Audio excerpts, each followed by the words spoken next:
Radio Sucesos 101.7 FM presenta su noticiero Sucesos con Milton Pérez y Verónica Larrea. Un periodismo libre para una democracia plena. Los hechos y las opiniones de los sucesos que marcan nuestro tiempo.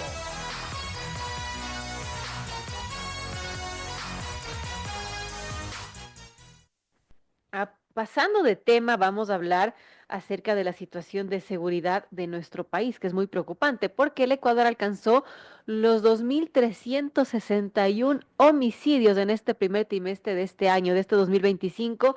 Esto según datos publicados por el Ministerio del Interior el lunes 21 de abril.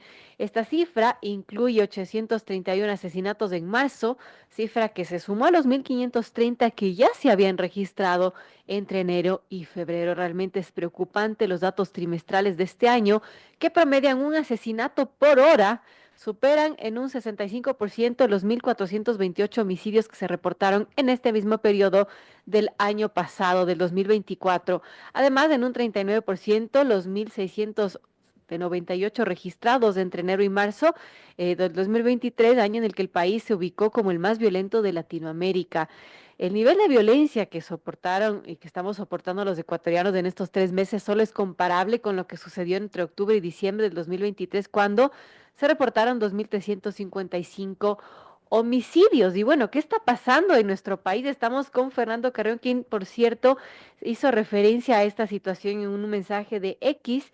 Algo preocupante que, claro, por el tema político y todo lo que hemos estado en las elecciones no se le ha tomado mucho en cuenta, pero que realmente asusta las cifras, encienden las alarmas. Estamos con Fernando Carrión, sociólogo, docente universitario, a quien le doy la más cordial bienvenida. Gracias, Fernando, por acompañarnos. Y bueno, ¿cuál es su lectura de lo que está pasando este año, el más violento de la historia del Ecuador? Bienvenido, Fernando. ¿Qué tal, Verónica? Buenos días. Un saludo cordial a la amplia audiencia que tienen. Sí, con mucha preocupación vi esos datos justamente en el diario Universo. Son datos oficiales y lo que nos está mostrando es una tendencia de lo que yo he estado trabajando desde el mes de octubre del año pasado.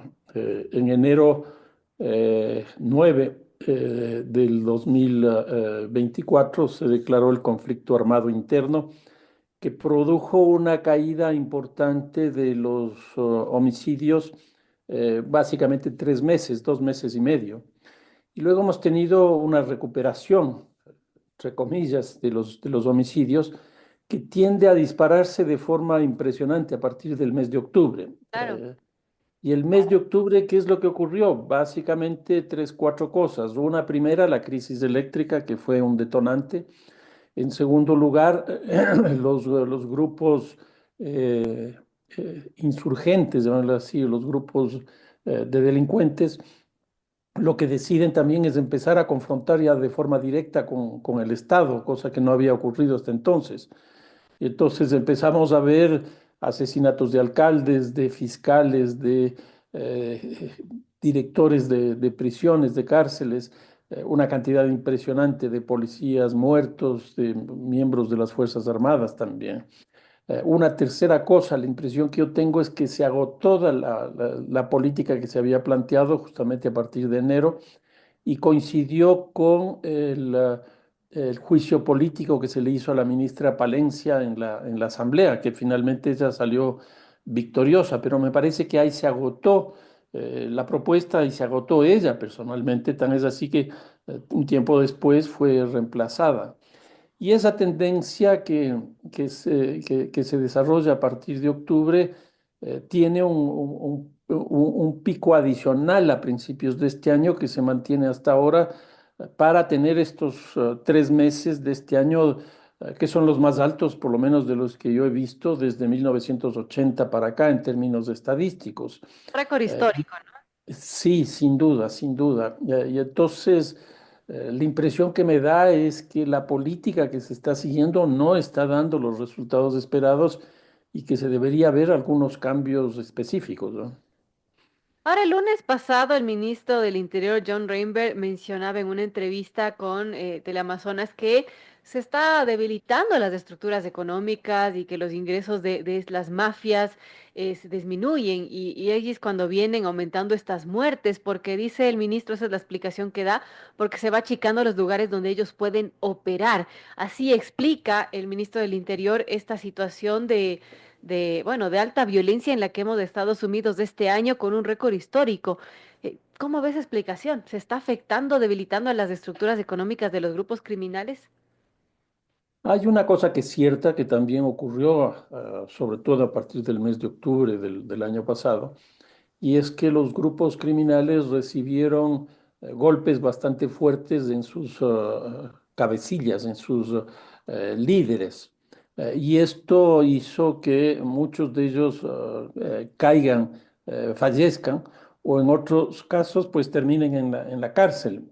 Y esto lo que produjo es algo que, bueno, en algunos otros casos se ha visto también, una división de estas estructuras criminales, y esa división de las estructuras criminales lo que ha hecho es la diversificación también de los hechos delictivos. Tan es así que si bien hubo una cierta reducción al principio de los homicidios, hubo un incremento muy fuerte de secuestros y también de extorsiones. ¿Y por qué? Precisamente por esta cosa. Y lo que ha conducido también es que se amplíen los espacios donde actúan. Ya no es solo la costa, es la sierra que está también bajo una fuerte presión de estas estructuras criminales y la Amazonía. Yo creo que en ese sentido el país también se ha visto generalizado. Y lo que es interesante es que estas organizaciones que se han dividido empiezan a operar en unos casos en forma separada, pero con nuevos tipos de delitos, y en otros casos empiezan a articularse muy parecido a lo que se articulan con los holdings, como les llamo yo, a los grupos criminales internacionales, tipo Cartel de Sinaloa, Jalisco Nueva Generación, etcétera, donde la relación ahí es como una franquicia. Y Claro. entonces la impresión que yo tengo es que dentro del país también está ocurriendo eso y se han abierto nuevos espacios y se han abierto nuevos delitos, con lo cual, pues, si bien las estructuras criminales originales ya no son tan fuertes, sí ocurre que hoy teníamos mucho más. Bueno, es preocupante, amigos. Son las 7:53. Dialogamos con Fernando Carrión, sociólogo, docente universitario. Hablamos del tema de inseguridad y cómo esta cifra histórica de homicidios es tan preocupante y que, bueno, en este primer trimestre ya suma 2.361 homicidios. Esto, como mencionaba, eh, equivale a un asesinato por hora. Es realmente alarmante, Fernando. Ahora, en 2023, a finales de 2023, había una cifra elevada, no como la que está actualmente, pero esto hizo que el gobierno de Daniel Noboa, recién posesionado, declare este conflicto armado interno y también califique a las bandas de crimen organizado como terroristas. ¿Qué tan efectiva fue esa estrategia? ¿Qué pasó en estos años que se aplicó esta estrategia, en estos meses y bueno, con los resultados que tenemos ahora que no son nada alentadores? Sí, sin duda el año 2023 fue de los más violentos del país, de toda la historia. Llegamos a tener una tasa de 47,6 homicidios por 100.000 habitantes, que es la más alta que hemos tenido nuevamente desde 1980, que es lo que yo he trabajado. Pero ¿qué es lo que ocurre? Bajó el siguiente año, el 2024, a una tasa de 38 homicidios por 100.000 habitantes. Pero en este 2025, si es que las cosas siguen exactamente igual a como están este rato, la tasa probablemente va a ser de 58, 59 homicidios por 100.000 habitantes. Francamente una locura, pero es mucho más alta que la que tuvimos en el 2023. Ahora, ¿qué es lo que ocurrió? Efectivamente, como una reacción a lo que ocurrió en el 2023, Noboa llega a la presidencia a fines de noviembre y decide en enero establecer esto que hablábamos hace un momento del conflicto armado interno, la guerra a estas estructuras criminales. La impresión que me da es que esa propuesta, si uno ve exclusivamente los datos, por un lado, de homicidios, es decir, de asesinatos, y por otro lado, ve cómo han crecido la tasa de secuestros y la tasa de extorsiones, más lo que significa la minería ilegal, pues esa política no ha dado los resultados que se esperaba. Así es, ahora, bueno, renovamos este mandato del gobierno de Daniel Noboa. ¿Cuál es su criterio de lo que tendría que hacer de manera urgente? Lo que se conoce, los primeros pasos que será justamente es una capacitación que estará de la mano de Eric Prince, una capacitación a las Fuerzas Armadas y a la policía, recordemos desde el polémico fundador de Blackwater. En todo caso, también el ministro ha anunciado que la próxima semana se firmarían dos acuerdos con dos agencias muy importantes de los Estados Unidos para el control de narcotráfico en puertos y aeropuertos y así implementar un nuevo sistema en las fronteras.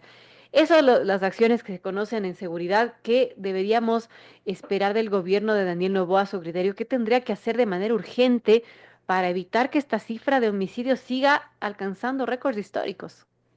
Bueno, lo primero me parece que tendría que hacer una evaluación de lo ocurrido para ver qué ha dado resultado y qué no ha dado resultado. Y en función de eso, definir una política, establecer un plan.